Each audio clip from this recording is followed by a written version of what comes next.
Quero cumprimentar você com uma boa noite, com a graça e com a paz do nosso Senhor. Dizer que para nós é motivo de alegria mais uma vez termos o privilégio de podermos compartilhar uma palavra de Deus com você. Quero saudar todos que estão aí nos seus lares, prestando esse culto a esse Deus tão maravilhoso, esse culto, um culto aonde Deus, mesmo que cada um esteja no seu lar, eu creio que Deus está com os ouvidos inclinados para ouvir a sua adoração. E Ele também, a palavra de Deus diz que a tua mão não está encolhida, que Ele não possa te alcançar, te abençoar, estender as mãos sobre você. Então aí na sua casa, eu creio que na medida que você presta um culto a Ele, Ele está estendendo a sua mão ao teu favor, em direção à sua vida, em direção à sua casa, em direção à sua família, seus entes queridos. Eu desconheço alguém que se achegou na presença de Deus, na presença de Jesus e saiu da mesma maneira. É impossível você fazer algo em direção a Deus e Deus não retribuir esse algo a você. E eu não estou falando de algo material, mas eu estou falando de algo espiritual. É impossível você sair da presença de Deus sem uma palavra. É impossível você sair da presença de Deus sem que Ele faça algo por você. Não é um evangelho materialista, nem triunfalista, mas é todas as vezes que eu encontro na palavra de Deus, e todos os encontros que Deus teve com o seu povo, Jesus, quando Ele está na terra, o Jesus homem, o Deus homem encarnado em Cristo Jesus, todos que se achegaram na presença de Deus de alguma maneira tiveram alguma oportunidade. Aqueles que desprezaram, infelizmente, não alcançaram favor, mas Deus se moveu em favor deles. Amém? Eu queria dizer que desde o começo de toda essa pandemia, desde o início de tudo isso, uma palavra tem surgido no meu coração, tem queimado no meu coração, desde o princípio, desde que começou tudo isso, desde que saiu os decretos, algo vem queimando no meu coração, a palavra de Joel, quando Deus permite que uma praga de gafanhotos invada Israel, arregaçando com toda a plantação. A Bíblia diz que houveram 4 tipos dessa praga, desse gafanhoto. Então vinha uma espécie de gafanhoto, pegava uma parte, o que aquele deixava, o outro vinha, consumia a outra parte, e o que aquele deixava, vinha outro e consumia, e assim a plantação de Israel chegou ao nada, a ponto das pessoas agora começarem a passar fome, a ponto das pessoas em Israel, o povo de Deus, começar a passar necessidade. Mas entenda, naquele contexto, era algo que Deus estava permitindo, a fim de que Israel se voltasse a Deus, para que esses homens voltassem o coração a Deus, era um chamado de Deus ao arrependimento. Então eu quero que você entenda que toda essa situação, não que nós tenhamos que dar, a igreja não precisa dar uma resposta nesses dias para tudo que está acontecendo, mas a palavra de Deus é viva e eficaz, e ela vai conter assuntos atuais. Ela pode ter sido escrita há 2000 anos, há 4000 anos, há 6000 anos, mas ela é viva e eficaz, e ela vai falar conosco nos nossos dias. Amém? Então eu quero que você entenda que toda essa situação que nós estamos vivendo, seja de quarentena, seja de pandemia, seja de mortes, tragédias, crises econômicas, tudo isso tem um propósito.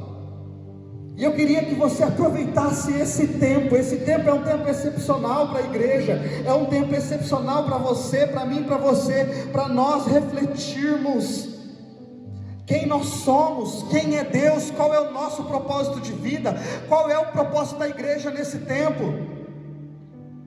Eu queria fazer uma pergunta para você: será que o que passa na tua cabeça, você acha que Deus está feliz com a humanidade? Você acha que Deus está contente com a humanidade? Porque você acha que Deus está permitindo tudo isso acontecer? Porque, como foi dito aqui já várias vezes, nada saiu do controle das suas mãos. Mas eu quero te perguntar, Será que tudo isso não existe um propósito específico? Será que você não entende que tudo isso é um chamado de Deus para a humanidade? Para a humanidade um chamado ao arrependimento. Assim como no livro de Joel, Deus permite que várias pragas arrebentem com a plantação, com a comida, com o mosto, com o vinho, com tudo que havia em Israel.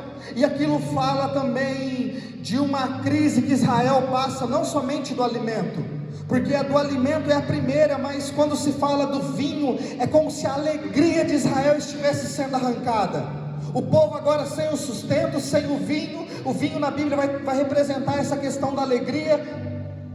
E quando aquilo é arrancado do povo de Israel, eles começam a se lamentar, e ao se lamentar, Deus libera uma palavra do céu dizendo: convertei-vos a mim. Era um chamado ao arrependimento. A humanidade está sendo convocada ao arrependimento. A nossa geração nunca presenciou isso, meus irmãos. Eu nunca presenciei o que nós estamos vivendo hoje. Você provavelmente nunca presenciou uma quarentena onde o mundo estava trancado, porque até então a nossa desculpa sempre foi correria. Está corrido demais. E aí, irmão, como é que está? Está corrido. Pastor, está corrido demais. E aí, como é que está a caminhada? Rapaz, daquele jeito, na correria. E agora nós tendo a oportunidade de termos mais tempo, será que nesse período nós tivemos mais tempo para Deus? Ou nós ficamos tentando arrumar coisas para fazer, e coisas. Não que você não deva aproveitar o tempo, sim, aproveite o tempo, mas será que com esse tempo disponível para nós, será que nós adoramos mais? Será que nós lemos mais a palavra? Oramos mais? Ou não mudou nada com relação à sua vida com Deus? Porque se não mudou, é Deus revelando para nós que de fato não é o que falta, não é tempo, o que falta é intimidade. Talvez Deus esteja revelando para nós nesses dias que de fato nós não estamos lendo mais, orando mais, jejuando mais, produzindo algo em Deus, não por conta do tempo, e sim pela falta de intimidade. O título da mensagem de hoje é Resgate dos Princípios. Resgatando os princípios. Eu acho que nesse tempo Deus está paralisando tudo para que a gente tenha um progresso nele, para que a humanidade tenha um progresso. E eu creio de todo o meu coração que para o ser humano progredir, ele tem que regredir. Para o ser humano avançar, ele tem que voltar. É o que Apocalipse vai dizer quando Jesus está dando a revelação para João: olha, volta, olha onde caíste, se arrepende e volta. Aquele texto está falando de arrependimento, está falando de regresso, de retorno. Então, com esse tempo, eu acho que é um tempo propício para mim e para você refletirmos quem nós temos sido em Deus, o que nós temos feito em Deus, o que a gente tem permitido Ele fazer em nós. Eu acho que é um tempo propício, meu irmão e minha irmã, para a gente parar e refletir, e para a humanidade progredir, ela vai ter que regressar. Para a humanidade avançar, ela vai ter que voltar. Então, foi essa palavra que Deus colocou no meu coração, e o que eu estou falando aqui não vem simplesmente abrir a palavra. O que eu estou dizendo para você foi o que Deus falou para mim no secreto. Eu só posso exercer o meu sacerdócio quando eu tenho tempo no secreto. Eu só posso, nesses dias apareceu muitos pregadores, muitos falastrãos, muitas pessoas, todo mundo virou pregador fazendo live. Agora tem trânsito de live no Instagram, é uma atrás da outra, pessoas sem autoridades, a qual Deus nem chamou, pregando o evangelho, sei lá se é evangelho. Mas o que eu estou dizendo para você foi algo produzido no secreto. Eu não estou criticando pregadores. O que eu estou criticando é que às vezes as pessoas nem têm esse chamado, nem têm essa autoridade para nada, e estão lá, às vezes sendo mais ácidos, despejando um monte de coisa negativa sobre as pessoas, do que propriamente pregando o Evangelho, do que propriamente trazendo uma clareza para esses dias. E o que eu queria te convidar é mergulhar na palavra de Deus nessa noite, para a gente refletir acerca dos princípios. Eu vou entrar só em um aqui, não temos tempo para aprofundar demais, mas eu queria compartilhar uma palavra que eu carrego desde 2012 no meu coração, no meu espírito, uma mensagem que eu já preguei lá em 2012, eu estava vendo nos meus arquivos, algo que Deus já tinha colocado no meu coração lá atrás, algo que eu creio que irá produzir vida na sua vida. Entenda uma coisa, Deus, Jesus, Ele nunca falou para mim, para você, que ao fazermos parte do reino dEle, que ao aceitarmos Ele como Senhor e Salvador, nós não passaríamos por aflições. O que Jesus garantiu para mim e para você foi vida, e vida em abundância. O que Jesus garantiu para nós foi vida, vida eterna. E mensagens como essa saíram, não estão na moda. Os princípios elementares saíram de moda porque não rende like, não rende curtidas, não rende esse tipo de coisa, não vende, não é comercial. Mas eu acho que a igreja tem que resgatar os princípios para que ela possa avançar. Para isso ela vai ter que retroceder, para isso ela vai ter que voltar. Olha comigo, Hebreus capítulo 6,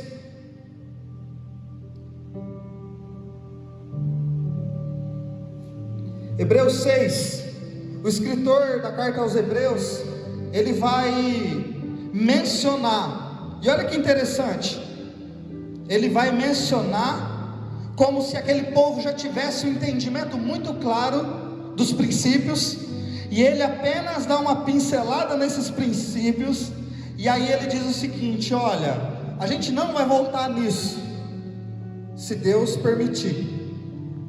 A gente só vai falar disso se Deus permitir. Eu creio que esse tempo é um tempo que Deus está permitindo a igreja, o povo dele, para repensar e voltar aos princípios.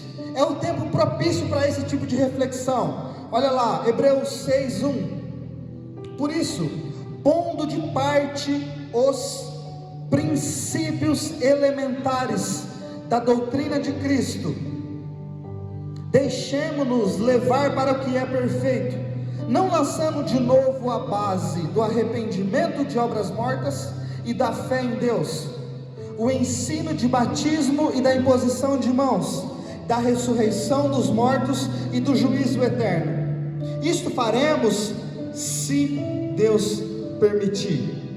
Coloca de novo para nós o versículo 1 para nós, Cauã.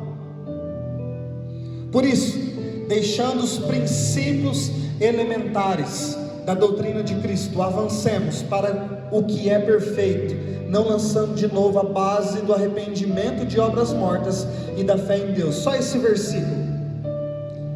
Esses 3 versos que nós lemos, ele se divide justamente em 3 partes. Aqui os princípios que está tratando é arrependimento de obras mortas e da fé em Deus. Isso diz respeito à salvação, soteriologia, a doutrina da salvação.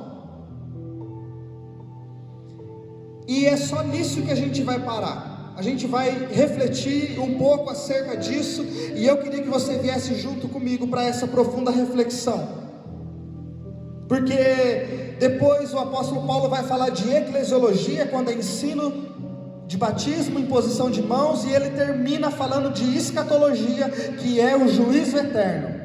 Mas é tempo propício, sabe por quê? Porque eu tenho visto o cristão agindo de uma maneira muito temerosa nesses dias. Eu tenho visto e acompanhado muitos posts, muito tempo livre. Então a gente entra nas redes sociais e a gente vê muito, não chega a ser pessimismo talvez, mas é um medo que tem tomado conta das pessoas. E quando a pessoa não está baseada de que ela é salva da salvação, quer dizer, das obras mortas e da fé em Deus, se ela não tem essa doutrina elementar, e elementar o significado é essencial, aquilo que é essencial, aquilo que é vital. Então entenda algo: se nós não entendemos aquilo que é essencial no Evangelho, nós estamos sem base. E se nós estamos sem base, na primeira chuva, na primeira tempestade, no primeiro vendaval, nós iremos desmoronar. Nós temos que aprender a pisar em bases certas, bases corretas. E se eu não tenho certeza da salvação, ou se eu não me alegro, a base da minha alegria não é salvação, então eu não consigo nem avançar para o próximo nível, para o próximo estágio.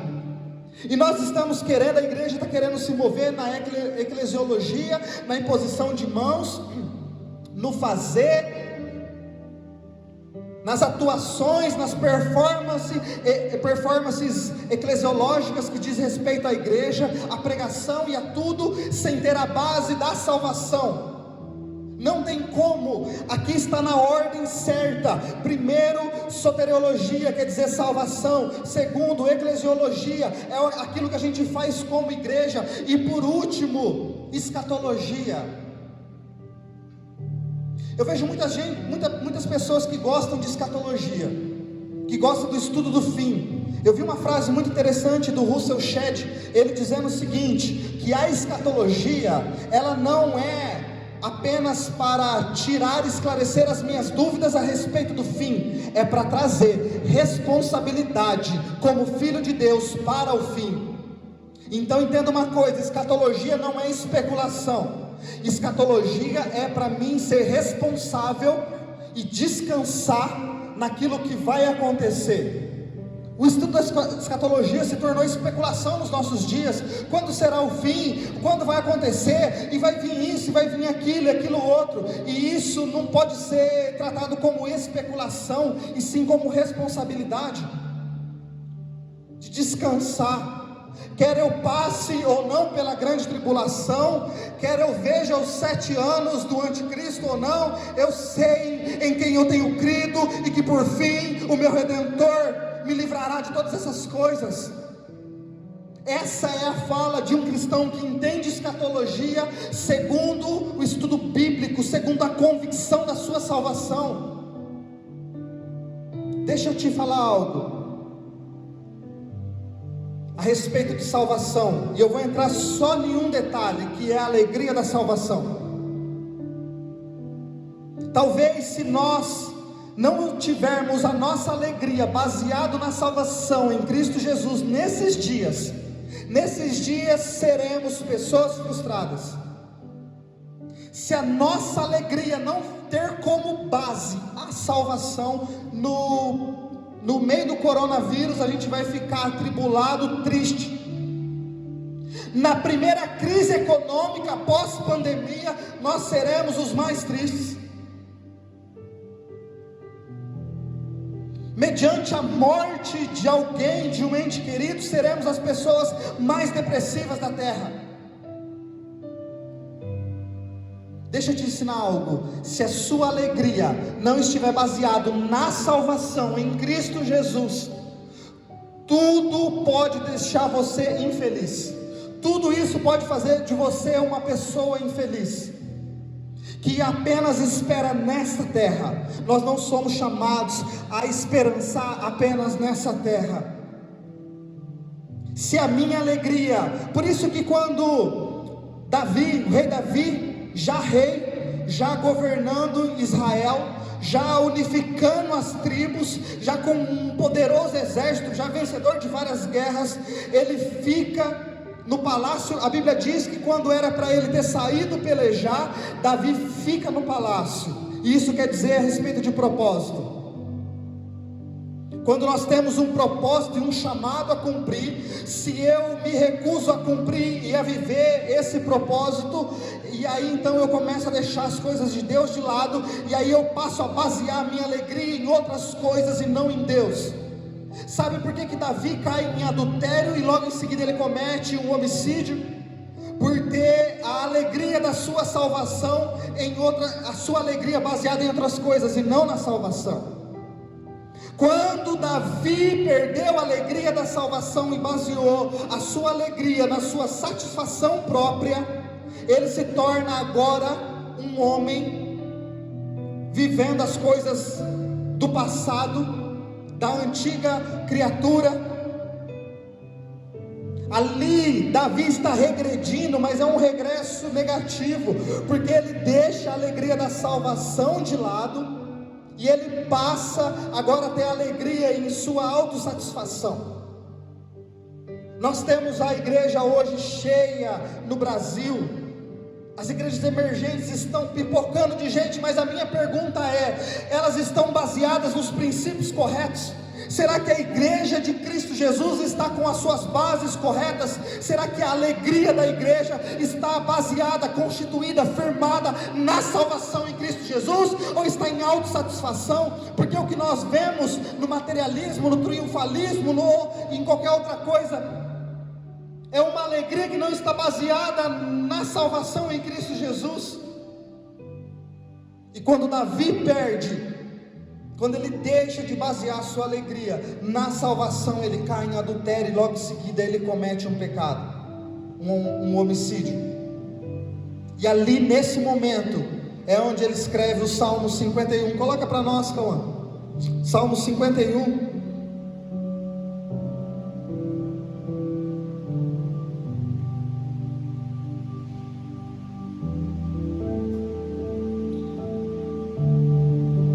Salmo 51, 12. Restitui-me a alegria da tua salvação e sustenta-me com um espírito voluntário. Verso 13. Então ensinarei aos transgressores os teus caminhos e os pecadores se converterão a ti. Segura para nós. Você preste atenção no que esse versículo está dizendo.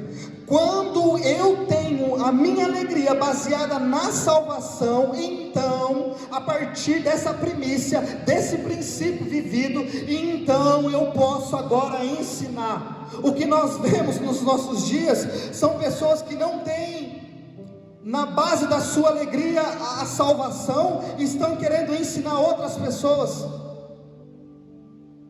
Só a partir de ter alegria na salvação, não apenas nessa terra, é que você pode ensinar os transgressores e os pecadores aí se converterão ao Senhor, porque isso é conversão de fato, isso é conversão verdadeira.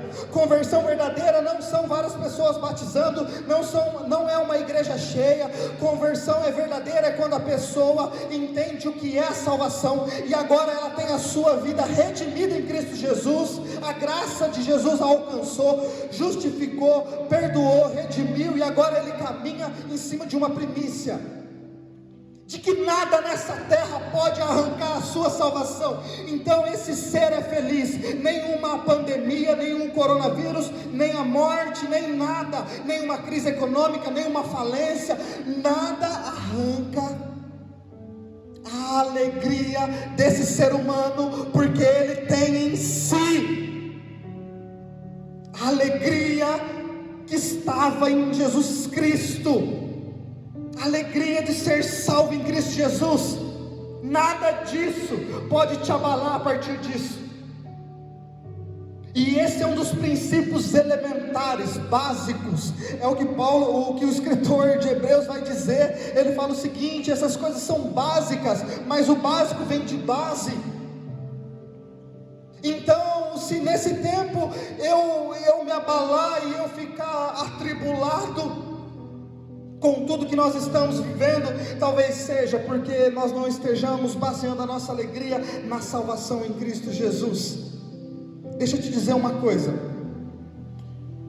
o chamado de Jesus, ele é suficiente para te sustentar.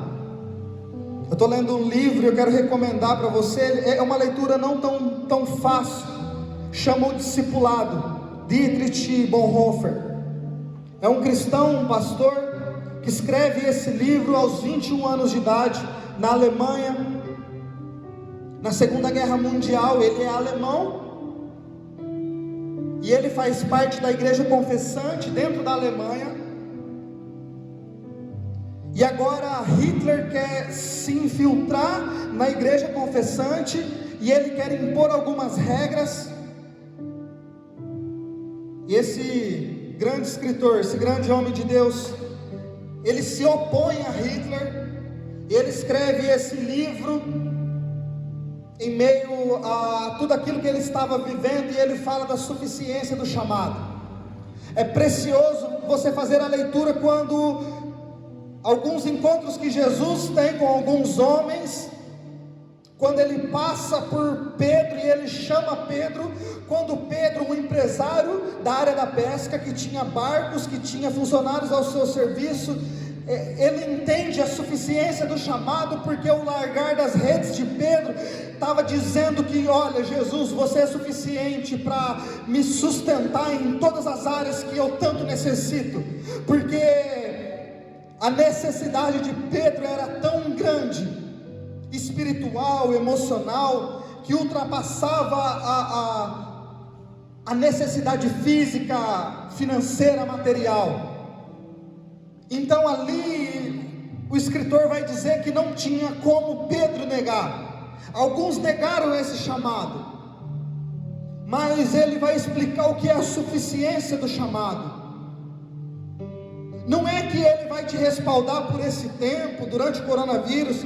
Ele vai te respaldar, te sustentar por toda a tua eternidade. Ele prometeu vida e vida em abundância. E eu não estou falando, quando fala vida em abundância, não está relacionada a esse tempo, a esse século, a terra. Está vinculado à eternidade. E se ele está dizendo que ele vai trazer vida por toda uma eternidade, o que são alguns anos de vida? O que são uma pandemia? O que é uma crise econômica? É por isso que nós vemos hoje cristãos que estão sem base, desesperados, sem confiar no chamado que Jesus fez para a sua vida. Entenda uma coisa: confie no chamado que Deus fez para você. Você acha que muitas vozes vêm ao nosso ouvido nesses tempos, dizendo: e as suas contas, o seu salário vai diminuir, você vai perder o emprego, a igreja vai fechar? Deixa eu te falar uma coisa: confie na voz daquele que é autor e consumador da sua fé, naquele que te chamou e vai te sustentar. Essa voz, ou feche os ouvidos a todas as outras vozes. Feche os ouvidos. Uma pessoa me procurou desesperada: pastor, e a igreja agora? Pastor, as contas, nós não temos mais cultos, não temos mais arrecadação, o aluguel é caro, água, luz, internet, parcela de teclado, parcela disso, parcela daqui. Eu falei: descansa o teu coração, meu irmão, descansa o teu coração, porque a igreja não é minha, não é sua, não é nossa. A igreja é de Jesus Cristo, e ela vai triunfar sobre as bases daquele que a edificou, daquele que a chamou, que a regimentou. É Cristo Jesus que vai sustentar a igreja nesse tempo. É Cristo Jesus que vai sustentar as nossas famílias. É Cristo Jesus que vai sustentar a tua casa. É Ele que vai fazer com que o alimento se multiplique na panela. É Ele que vai fazer com que um milagre aconteça nesse tempo. A igreja precisa acreditar e viver no sobrenatural de Deus. Não é tempo para você, é tempo para você demonstrar essa ousadia no Senhor. É tempo para a igreja mostrar que de fato ela é luz. Não tem como ser luz atemorizados. Não tem como ser luz se não confia naquele que a chamou. Você só conseguirá ser luz nesse tempo se de fato você confia naquele que te chamou. E aí você vai passar por essa crise crendo, esperançoso, otimista.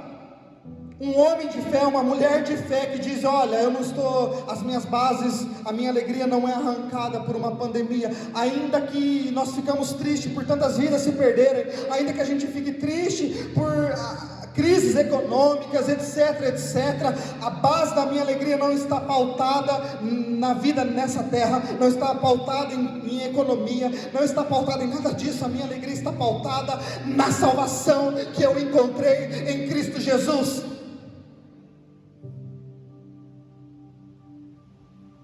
É tempo para a igreja resgatar os princípios e ter como a salvação a base da sua alegria. É tempo de arrependimento. Deus está chamando a humanidade ao arrependimento. Deus está convidando a humanidade ao arrependimento novamente. É mais uma oportunidade que nós temos. É uma oportunidade preciosa que nós temos a vivermos a sua graça, não a graça intitulada nesse livro a graça barata, mas a graça preciosa. Charles Haddon Spurgeon vai dizer o seguinte, uma das suas frases famosas, um grande pregador na Inglaterra no século XIX, ele diz o seguinte: a graça que não transforma a minha vida não salva a minha alma. A graça que não transforma a minha vida não salva a minha alma. Nós vivemos hoje em uma grande propagação da graça, mas que graça é essa que nós estamos vivendo? Será que nós pegamos a graça e temos ela como barata apenas para encobrir o meu pecado, ou é uma graça preciosa que transforma todo o meu ser? Eu queria ler um trecho desse livro para você, e o autor vai dizer exatamente isso. A graça barata é inimiga mortal de nossa igreja. Hoje nossa luta é pela graça preciosa. A igreja que segue esse tipo de doutrina da graça se vê automaticamente beneficiada por ela. Nessa igreja o mundo encontra cobertura para os seus pecados, dos quais não se arrepende e na verdade não quer se libertar. Assim, a graça barata é a negação da palavra viva de Deus, negação da encarnação da palavra de Deus. A graça barata, em vez de justificar o pecador, justifica o pecado. Desse modo, resolve tudo sozinha. Nada precisa mudar, tudo pode permanecer como antes. Nossos esforços são vãos. O mundo continua mundo e nós continuamos pecadores. Mesmo na vida mais piedosa, o cristão pode então viver como toda a gente, em pé de igualdade com todos, e não se atreve a, sob essa graça, ter uma vida diferente da que tinha antes sob o pecado, a fim de não ser acusado de herege, fanático.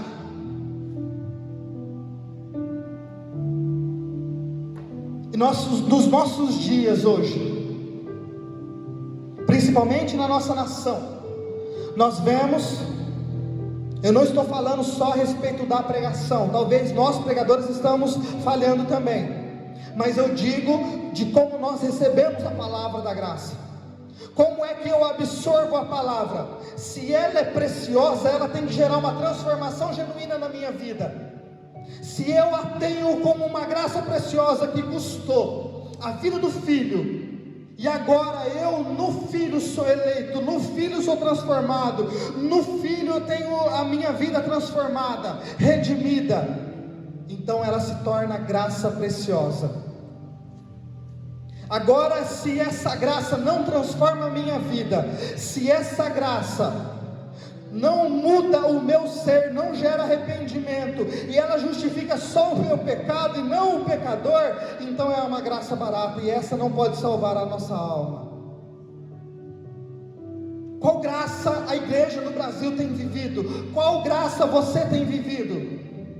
A graça barata ou a graça preciosa? É uma pergunta que eu deixo para você nessa noite. Entenda uma coisa: Deus está chamando o povo ao arrependimento, a viver essa graça. Deus está chamando a igreja a resgatar os princípios elementares, os princípios essenciais, os princípios vitais. É nesse tempo que você aprende a viver no pouco. É o que Filipenses vai dizer, 4:11. Em Filipenses, Paulo está escrevendo uma carta à igreja de Filipos, e ele diz: olha, tanto sei viver na fartura como na escassez, contudo eu sou contente. Eu sei viver, é tempo da igreja declarar o que está escrito em Abacuque 3:17. tempo da igreja carregar essa mensagem, ainda que a figueira não floresça e não produza, que a vide não produza os seus cachos de uva no campo, todavia eu me alegrarei no Senhor. É tempo da igreja viver, porque talvez nós enfrentaremos uma baita crise econômica, e ainda que exista escassez em nosso meio, a nossa alegria não pode estar pautada na economia, porque se a minha alegria está pautada na economia, eu sou um ser infeliz no meio de uma crise. Agora, se a minha alegria, ela é baseada na salvação, nada, nem ninguém pode arrancar a alegria do ser nova criatura em Cristo Jesus. Nada, nem ninguém. São princípios elementares, básicos, mas que a igreja tem deixado de lado, e a igreja se tornou muito, por demais, materialista. E você encontra talvez pessoas que estão vivendo uma tristeza, seja pelo medo, por estar passando por uma pandemia, ou temendo uma grande crise econômica. Sim, talvez tudo isso aconteça, mas deixa eu te chamar ao que Deus está nos chamando a resgatar os princípios de ser feliz por aquilo que Ele conquistou na cruz, para mim e para você. Salvação, salvação. Não está baseada, a alegria do cristão não se baseia em economia, não se baseia nem na morte. Eu perdi um ente querido, a minha vida acabou. Não acabou. A morte não tem a última palavra sobre a minha, sobre a tua, e nem sobre a vida daqueles que dormem em Cristo Jesus. É por isso que Paulo, quando está escrevendo, ele fala: ó morte, aonde está a tua vitória? Ó morte, aonde está o teu arguilhão? Vencida você foi, vencida tu és, ó morte. Cristo venceu a morte, e se Cristo venceu, nós também venceremos. Então nem a morte pode tirar de nós, mas o texto de Romanos também diz, nem a vida. O que isso quer dizer? Quer dizer que tudo que está nesta vida, nesse tempo, também não pode tirar a nossa alegria. Nada pode nos afastar de Deus, nem vida nem morte, nem tudo que há de mais precioso e mais belo nessa terra, nem tudo que existe de pior nessa terra. O texto de Romanos 8, ele começa dizendo: não há nenhuma condenação para aqueles que estão em Cristo Jesus. Amém? Você pode dar um brado de vitória aí na sua casa. Não há condenação para aqueles que estão em Cristo Jesus. E Romanos 8 vai terminar dizendo o seguinte: que nada nem ninguém poderá nos separar do amor de Deus que está em Cristo Jesus. Olha que lindo. O capítulo começa lindo e termina lindo, mas o meio de Romanos 8 é o que? Sofrimento, angústia, dor, gemidos. Chegou já nesse nível de não conseguir orar, mas de a sua oração ser gemidos inexprimíveis, aonde o Espírito Santo precisa fazer uma intercessão, e não é uma intercessão qualquer, é uma intercessão de sobremaneira, é mais intensa, é mais forte, é maior, é uma intercessão diferente. Sabemos, pois, que todas as coisas cooperam para o bem daqueles que amam a Deus e são chamados segundo o seu propósito. Sabemos mesmo? Será que nós sabemos mesmo que todas as coisas estão cooperando, ou nós iremos murmurar nesse tempo? Porque se tudo isso está cooperando para o nosso bem, para o bem de todos que amam a Deus, amém, é tempo de agradecer, é um tempo precioso, é um tempo especial, meu irmão, minha irmã, aonde você vai ver um milagre acontecer na sua vida, aonde você vai passar por essas crises que assolam o mundo, aonde a igreja vai passar. Deixa eu te falar uma coisa, sabe aonde foi que a igreja mais cresceu? Quando ela foi perseguida, quando ela foi dispersa, quando a igreja está crescendo em Jerusalém, a primeira pregação, 3.000 almas, a segunda, 5.000 almas, aleluia, 8.000 almas temos em Jerusalém, vamos pastorear. Os 12 apóstolos estão lá, os pastorzão, começa a eleger diácono para cá, diácono para lá, vamos organizar cooperadores para cá, vamos distribuir a ceia para os irmãos, para as viúvas, para os órfãos. Uau, a igreja está crescendo, 8.000 almas. Mas o propósito de Deus era que o evangelho chegasse até os confins da terra, e o evangelho estava trancafiado só em Jerusalém, e eles não estavam entendendo. Por quê? Porque estava dando certo. Não é porque está dando certo que Deus está aprovando. Nossa, a igreja brasileira está crescendo, várias igrejas emergentes, pastores emergentes surgindo, as bandas de adoração acontecendo, pipocando, gravação aqui, gravação. Glória a Deus por isso, glória a Deus. Mas nem porque tudo isso está acontecendo, Deus está se agradando de tudo isso. Entende que talvez Deus queira mais pegar essas pessoas que estão fazendo tudo isso e resgatar os princípios, os valores iniciais.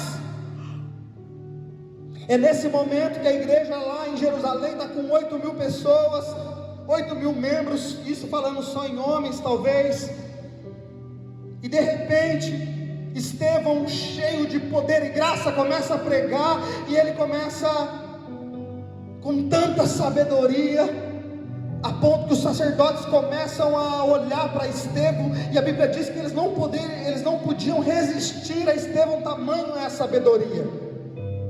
E deixa eu te ensinar algo: sabedoria é diferente de conhecimento.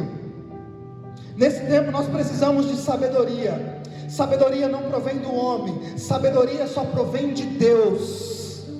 Conhecimento nós estudamos, conhecimento nós adquirimos aqui na terra. Conhecimento nós estudamos, nós fazemos faculdade, nós lemos, nós ficamos informados, isso é conhecimento. Sabedoria só vem do alto. É por isso que Tiago, quando está escrevendo, ele falou: olha, peça sabedoria a Deus sem nada duvidar, porque aquele que duvida é semelhante à onda do mar, a hora está lá em cima, a hora está lá embaixo. Então sabedoria é algo que vem de Deus. Nesse tempo a igreja precisa de sabedoria, nós precisamos de sabedoria. E a Bíblia diz que Estevão tinha tanta sabedoria que ninguém podia conter, deter, ninguém podia resistir Estevão. E na pregação ele começa a ser perseguido pela religião, pelos religiosos, e os religiosos acabam apedrejando Estevão naquele momento.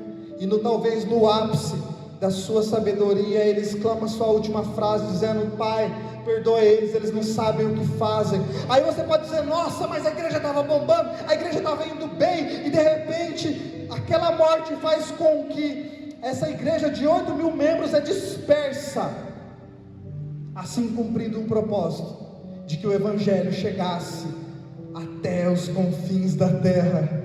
Filipe vai para Samaria, Pedro vai para um lado, Paulo vai para outro, e assim a igreja pode ser dispersa, mas não dispersa no sentido negativo, dispersa no sentido aonde o evangelho ia alcançar mais e mais pessoas. Entenda algo: talvez nesse tempo a igreja está sendo dispersa, cada um no seu lar, as redes sociais, a gente enxergando talvez uma ferramenta que a gente não enxergava antes. Talvez a gente alcançaria 50, 60 pessoas num culto, mas talvez numa live você consiga alcançar 100, 200, 300, 1.000 pessoas. Então a gente precisa de sabedoria nesse tempo. Não é porque está dando certo que Deus está aprovando 100% tudo isso. E eu queria te convidar nesse momento a corresponder ao chamado que Deus está fazendo, a resgatar os princípios, a voltar às doutrinas elementares e ver o que de fato é importante, o que de fato é vital para nós. Queria chamar o pessoal do louvor para a gente encerrar essa mensagem.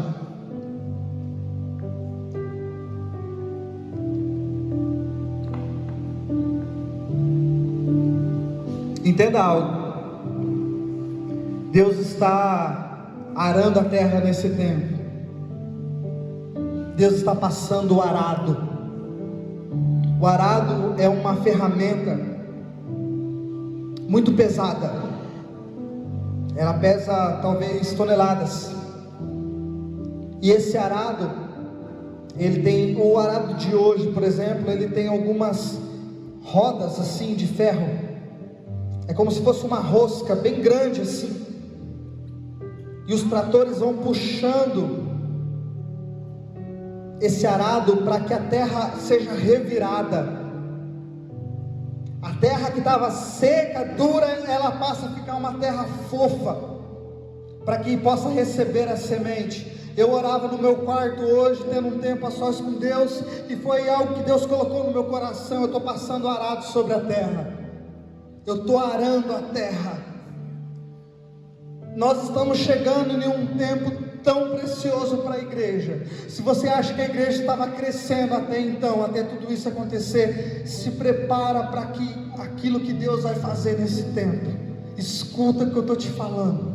Se prepara, meu irmão, minha irmã, se posicione. Se você tem um chamado no reino, se posicione em santidade, em autoridade, e escuta, e você vai se surpreender com o que Deus irá fazer na nossa nação. Está chegando um tempo aonde nós iremos pegar a terra preparada, porque ela já foi arada por Deus, ela já revirou, já arrancou as impurezas, as pedras que estavam ali para atrapalhar, as raízes que estavam ali para atrapalhar a semeadura. Deus está arando a terra no mundo nesses dias.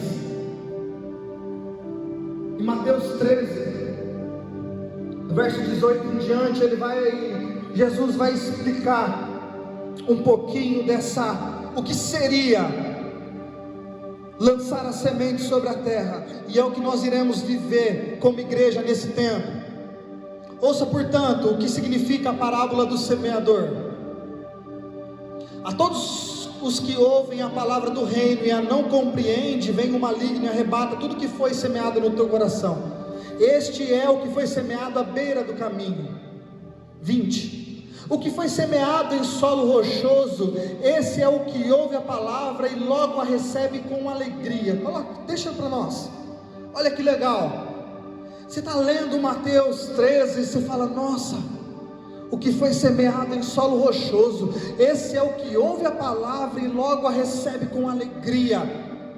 Você sabe o que significa? Aquela pessoa que se entusiasma no começo.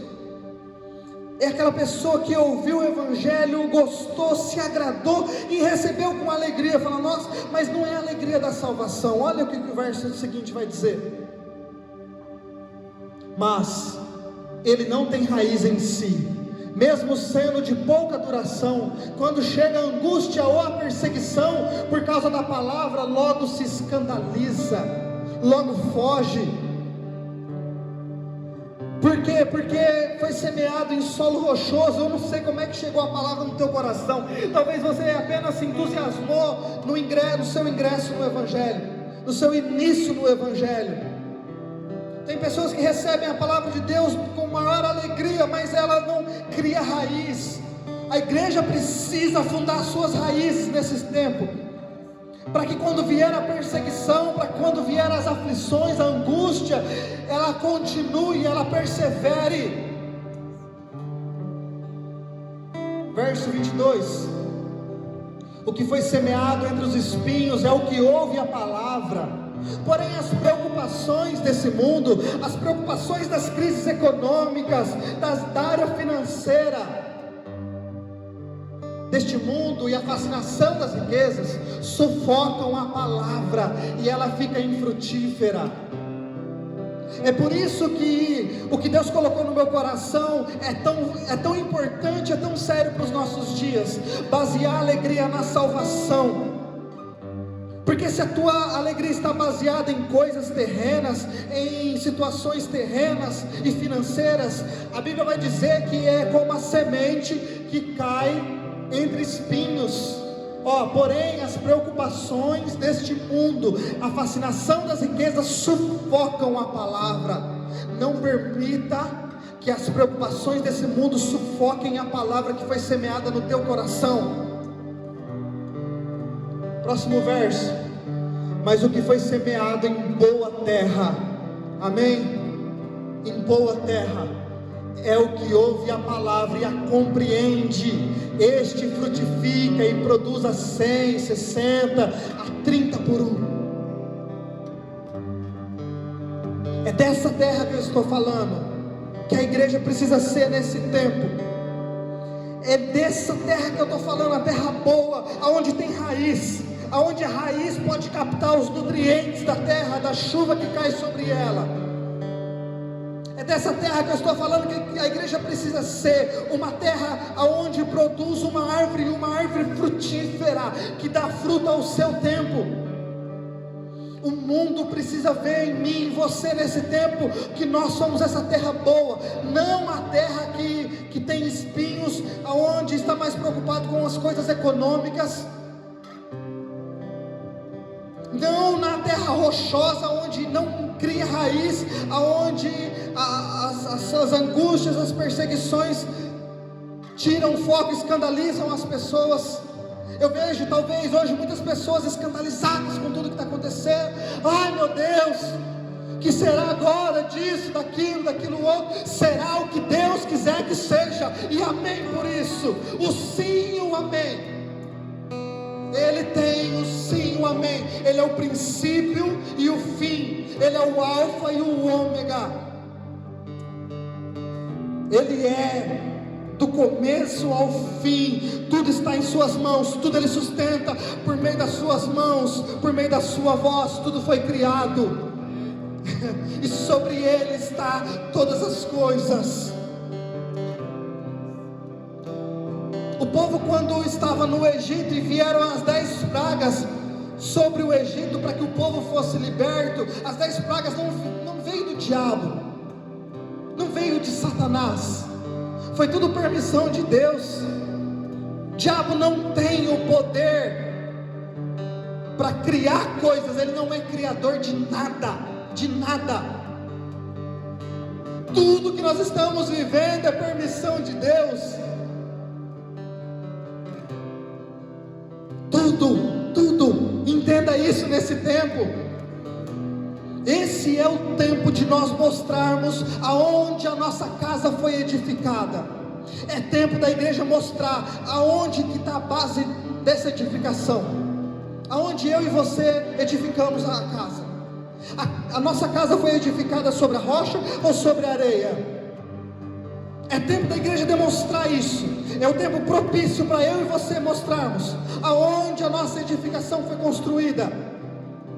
Se foi, porque entenda uma coisa: o sol nasce para justo e para injusto, tempestade vem para justo e para injusto, vendaval vem para justo e para injusto, enchente vem para justo e para injusto. A diferença é aqueles que permanecem e passam pela crise baseados ainda com uma esperança em Cristo Jesus, com a alegria da salvação, e aqueles que caem em desgraça, em pessimismo, em negativismo, caem em depressão por conta destas coisas.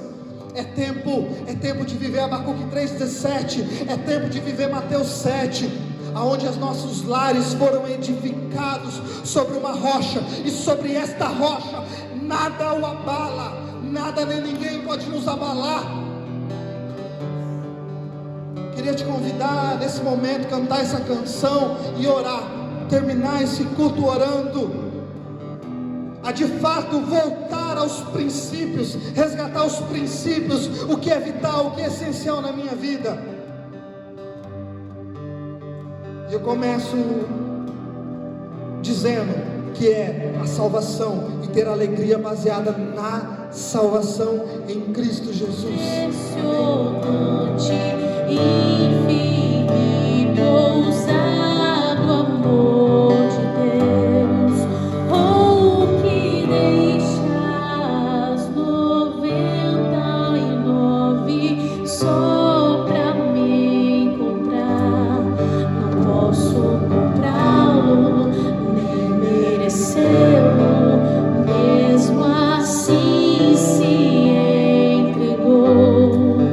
Oh, impressionante.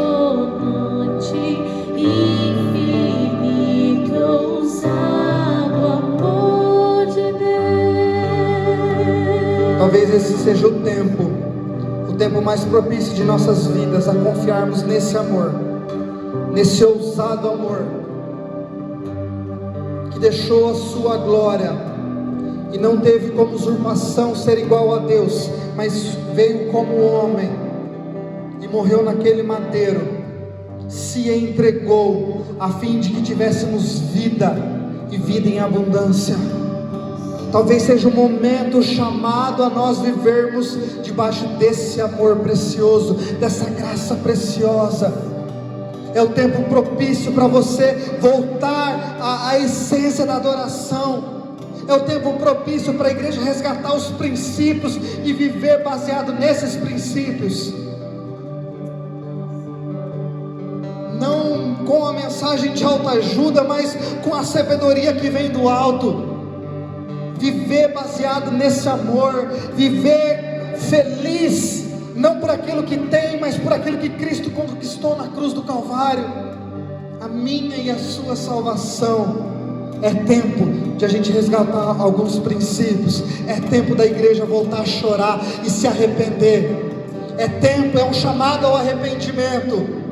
Deus está chamando a humanidade ao arrependimento. Eu não sei se você acompanhou ou não, em Israel o judaísmo está conclamando, chamando a nação de Israel ao arrependimento. Eles, que nem têm a revelação de quem Cristo é, estão conclamando e chamando o povo, a nação ao arrependimento. E se nós não entendermos esse propósito de Deus para esse tempo, Deus está nos chamando a voltar a chorar na presença dEle, a se arrepender de fato, a permitir que essa graça seja preciosa e transforme as nossas vidas. Não uma graça que justifica o meu pecado, mas uma graça que justifica o pecador e transforma o pecador. Essa é a graça preciosa que elege. Essa é a graça preciosa. Eu te convido, meu irmão, nesse tempo, minha irmã, a vivermos esse resgate, esse regresso ao olhar para as coisas essenciais da vida de um cristão. Olhar para a mensagem da cruz novamente, olhar novamente para a salvação, olhar e voltar a pregar uma mensagem, ter uma vida de santidade. Esse é meu convite como igreja para você nesse tempo. Que o Senhor te abençoe, que Ele gere vida na tua vida, que o Senhor te sustente nesse tempo, que o Senhor faça milagre na tua vida e na tua família, que Ele invada a sua casa com paz, com alegria, com o sustento das suas mãos, que você não sinta falta de nada, porque você encontrou tudo nele, que você, ao invés de reclamar, encontre gratidão nesse tempo, gratidão pelo tempo disponível. Se você não parou, amém, glória a Deus, pela correria que ainda você tem, por cada refeição, por cada familiar, por um teto na sua cabeça.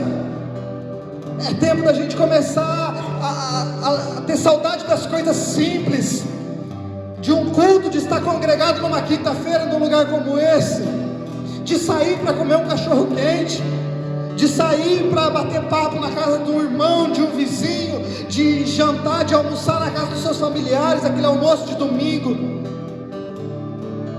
É tempo da gente prezar pelas coisas simples que nós não estamos tendo nesse tempo, e agradecer a Deus por tudo aquilo que nós já tivemos, tudo que nós estamos tendo, e tudo ainda aquilo que nós iremos ter. Que o Senhor te abençoe. Domingo nós estaremos de volta, pregando a mensagem do Evangelho, resgatando os princípios elementares, básicos, mas que precisam ser relembrados.